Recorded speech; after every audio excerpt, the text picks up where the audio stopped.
In this abbreviated Center for Freedom and Prosperity video, we're going to look at whether government spending can stimulate the economy.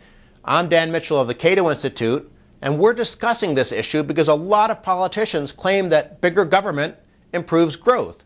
Let's start by describing the theory. During the 1930s, John Maynard Keynes argued that the economy could be boosted if the government borrowed money and spent it. This new spending, or even tax rebates, supposedly would put money in people's pockets, and the recipients of the funds would then spend the money and prime the pump as the money began circulating through the economy. Keynesian theory sounds good, but it overlooks the fact that, in the real world, government can't inject money into the economy without first taking money out of the economy. After all, where does the government get the money that it spends on a so-called stimulus program? It borrows it, meaning that any money that gets put in the economy's right pocket is financed by money taken out of the economy's left pocket. There is no increase in what Keynesians refer to as aggregate demand. Keynesianism doesn't boost national income, it merely redistributes it. The real-world evidence also confirms that Keynesianism is a failure. Let's go back to the Great Depression. In his 4 years, Herbert Hoover increased taxes dramatically, including a boost in the top tax rate from 25% to 63%. He imposed harsh protectionist policies.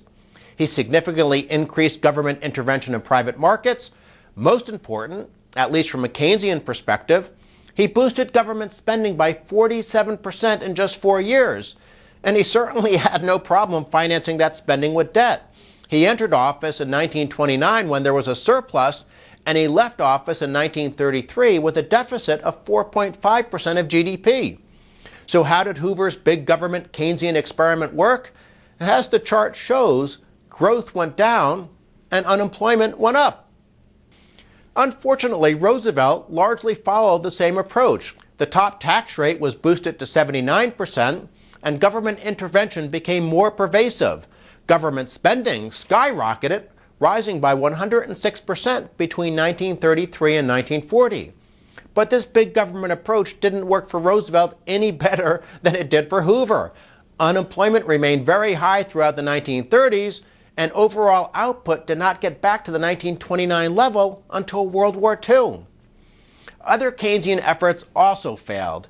Gerald Ford did a Keynesian stimulus focused on tax rebates in the mid-1970s. The economy did not improve. More recently, George W. Bush gave out so-called rebate checks in 2001 and 2008, yet both times there was no positive effect. And he certainly was a big spender, yet that didn't work either. The international evidence also shows the same thing.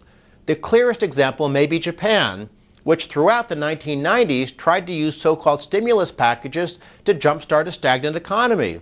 But the only thing that went up was Japan's national debt, which more than doubled during the decade and now is far above even Italy when measured as a share of GDP. The economy, as represented by this chart showing Japan's Nikkei stock market average, remained in the dumps. On behalf of the Center for Freedom and Prosperity, thanks for watching. Please share this video widely.